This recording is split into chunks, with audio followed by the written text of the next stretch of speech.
like now for the first time discuss with you the reason why I withdrew from the visiting forces agreement. Well, every day in the newspapers and in the halls of the Senate of the United States, we were being portrayed as a republic incapable of administering simple justice. Araw-araw yan, and sad to say, the other political party used it at sumakay itong left. And they were able to penetrate, some of them already employed in the U.S. Congress as employees. Maybe those who are really permanent residents there, leaning to the left. But when the Senate, I don't know if it was the appropriation or whatever, placed in the kulatilia doon sa mga aid na ibigay na tayo being portrayed as capable of investigating extrajudicial killings.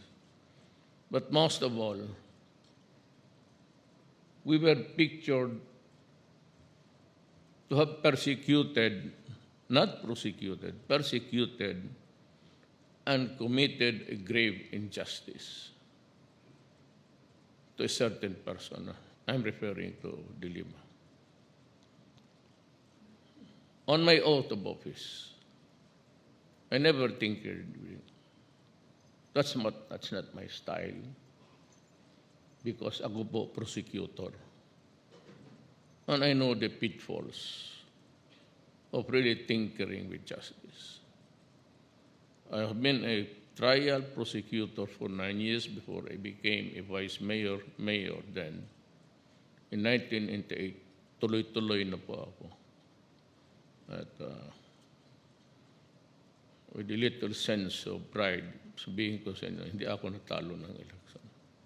But more than that, you were all present and it was evolving. At alaman niya, and you could even just in the early days say whether it was really a good case or not. Alam mo, they were demanding that we release De Lima. Ano si De Lima? Dumaan ng investigasyon. And the investigation was even brought forth to the Supreme Court to decide whether or not everything was in order. And the Supreme Court said it is. Ang problema nitong Amerikano, they kept on hammering and demanding the release and then threatening na yung mga Filipino officials in government who were one way or another connected with the case, whether as an investigator or as a prosecutor, and even the Supreme Court, which rendered an opinion on a certain point of the case. Lahat, hindi naman sinabi, not in so many words, but said that they will cancel or deny entry. Ako naman bilang isang presidente, yung set aside kay De Lima, kasi on my oath of office, totoo yan. Itong extrajudicial killing, sinasabi nila noon 30, then 70, now it's 27. They do not have the accurate numbers. But let me unburden your heart. Ako yun. Ako yun. I take full legal responsibility. And if there's somebody who will be executed or put in prison, ako yun. Ang mga pulis, pati military, hindi yan kasali. In the ladder of authority, I am their commander-in-chief at sinagot ko lahat yan. But let me just state the basis. Yung ano lang, bakit ba? Kayabangan? Do I have to do it? Presidente na, ano? When I was mayor, I was administering the affairs of the city. What more could I ask from God that dagdagan ko pa ng kayabangan? Alam mo ho, it was a matter of a call to duty. Kasi po, binabaha na tayo ng droga. And sometime during the term of Mr. Marcos, Secretary Alunan, who was in the DILG, went to the States. He was called by the DEA, and that's the Drugs Enforcement Agency of the United States. Sinabi sa kanya, your country is about to fall apart with drugs. Alam nila na yung mga mayor, yung namatay na mga mayor, your country is going narco-politics in a few years. Buhay yan si Alunan. Tanungin niyo kung siya ang nagpatawag kaming lahat ng mayors dito sa Malacañan. Dito. Kaharap kami. Sabi niya. And he told us that he will hold us responsible as mayors in the matter of controlling crime and the massive proliferation of drugs. Ako naman, I was just a newly elected mayor. And I made a deal, unitary. Hindi ako basta I made a deal with everybody. I said to the criminals, go out of the city because I'm going to build one place that would be comfortable for everybody. At sa mga drogista, sinabi ko talaga. And I admit, without any excuses, I said, wag mo sirain ang bayan ko. Putang ina mo, papatayin kita. When I became president, I said the same thing. You know, until now, look at the crawlers, yung crawlers sa TV, yung tumatakbo ng linya dyan. Every day, yesterday, I lost a policeman again. It's really a war sa drugs. Just like Señalosa of Mexico, there's no government there. Ang kartel ang magsasabi kung sino ang maging mayor. And until now, ganun sa Mexico. Sabi ko, kung ako ang presidente, hindi ako magpayag. Maraming warning na ako. Tinawag ko rin yung mga mayor dito at huwag nila akong sisihin. Sinabi ko, if you go into drugs, tapos ka. Then I called the governors here. Sinarahan ko para walang makinig, para walang mapahiya. Sinabi ko, ganun rin. You know, it's all part of the dignity of our people. Na basta-basta ganunin na lang magsalita. And I was forced to come up with a Spartan style of governance.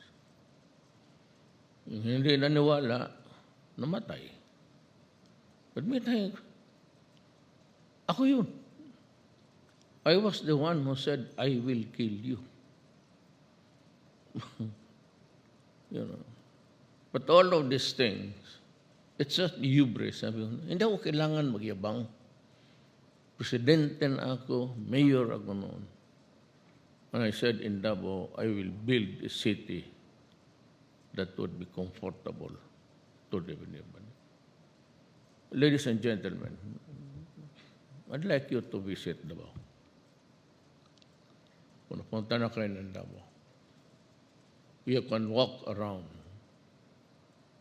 24 hours a day. And I guarantee you, nobody would molest you. Kaya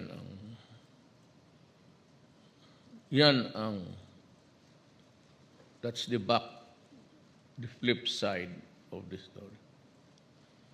It was all my desire to make my country peaceful.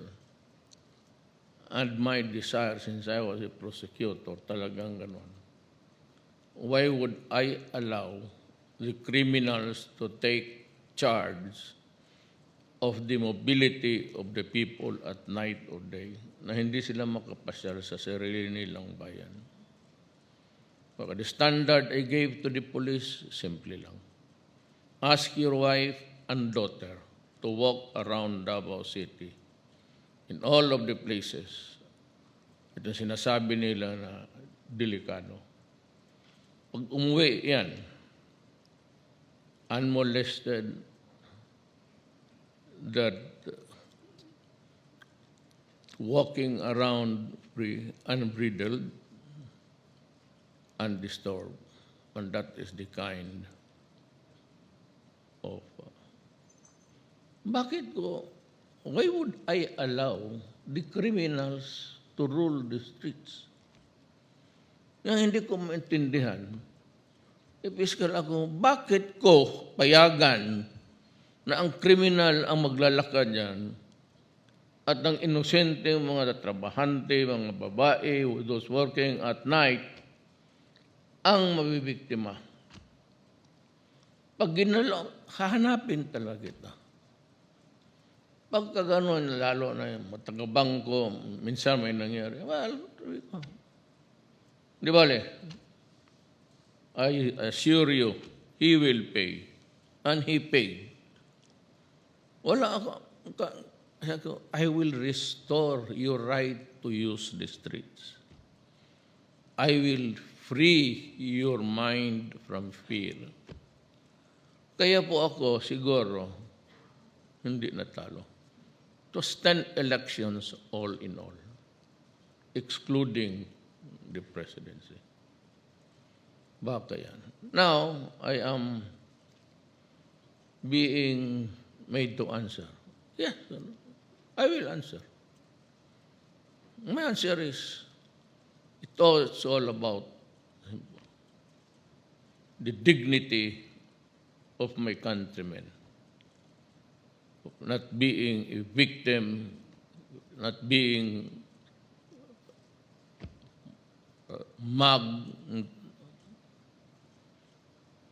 at yung sa Senate. If you think that we are a bunch of criminals, or if you think that the president is a killer, you are right. If you think that I am not a murderer, lahat ng tao, pag inipit mo, I can be everything, but not with the malice in the mind. Tapos na. there is no malice. It was just a statement of my being the mayor and the president. Kaya kung hindi ko na natiis, sinasabi nila ganon, then yung visa, sabi ko naman, during the early days of when I had a tiff with Obama, namura ko si Obama, sinabi ko talaga, they asked a hypothetical question. If you are invited to the United States, will you go? No. And the same question was repeated many years after. My answer still, no. Hindi ako pupunta doon. As a matter of principle. Ayaw. Kaya yung ginawa ko na bigla lahat, not even the executive secretary, not even General Anyo, DILG.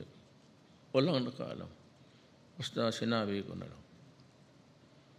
Sinabi ko lang, ang tanong ko lang sa armed forces, mabubuhay ba tayo kung wala ang Amerika? Can we fight the wars that we are sabi na, ganito yan. I will end this by just pricking you. Tayo, isang bayan. It's a Republic of the Philippines. Do you need a powerful country, the most powerful country at that, United States of America? Do we need America to survive as a nation? Do we need America now to fight a rebellion in our country? Do we need their arms? Yung hawak-hawak ng mga rebelde, ininakaw lang nila yan sa mga sundalong pinatay nila. So I ask this question, I pose this question, kailangan ba natin ng Amerika, the might and power of the military of the United States to fight our rebellion here and the terrorists in down south, uncontrolled drugs? We are doing it. Sila maraming sophisticated intelligence gadgets. Tayo wala. Mano-mano lang ito. So, but we are doing it. And the military and police said, sir, kaya natin. O sabi ko din. Kasi pag hindi natin kaya, we have no business being a republic. You might as well choose. We can be a territory of the Americans or we can be a province of China. Kung hindi natin kaya, ganon lang insurrection, kailangan mo ang Amerika. So, yan ang such that the flip side of everything. Kasi to si DUTERTE, magsabi sila na knee-jerk reaction. I am the most deliberate. That's why I sleep until almost, I'm awake until 6 o'clock. Just thinking of what I have to do the following day. Wala, you can, hindi mo pwede laruan ang Republika ng Pilipinas with a knee-jerk reaction. It's always what is good for our country and for our church. Itong droga, talagang papatayin ko to. I hope that the next 12 years would be critical. Uubusin ko talaga itong mga putang inan to. Alam mo, pagka hindi, ipasa mo sa next generation. And they are not miles away. They are not a distant star in our contemporary life. They are just there in the corner. Pag itong mga congressman, pag ako namatay, the next generation will take over. And if they have to contend para sa anak nila, kawawa. I am not trying to be I am not into heroics. Pero hindi ko alam kung talagang makaya nila. Kasi kung ako, sa utak ko, nahihirapan ako, sino kaya ang susunod na? Yun lang, naisip ko. Apo ko, simple lang pag... No big talk. Well, my grandchildren, they are now 11, started with 1. I was only 1. Then I married. Then I separated. Then I married again. Ngayon, 30 na ang 12.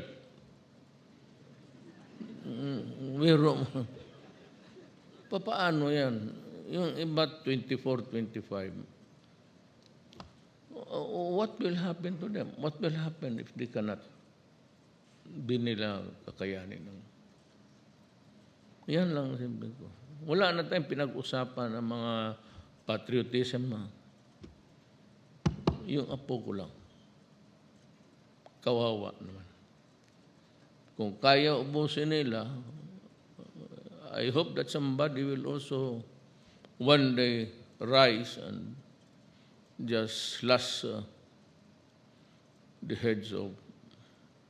But me, you might call me brutal. Alam mo naman kung hindi ako naging abogado, hindi ako naging presidente, baka gun for hire rin ako palaban sa mga droga. Maraming salamat po. Thank you very, very much, Mr. President.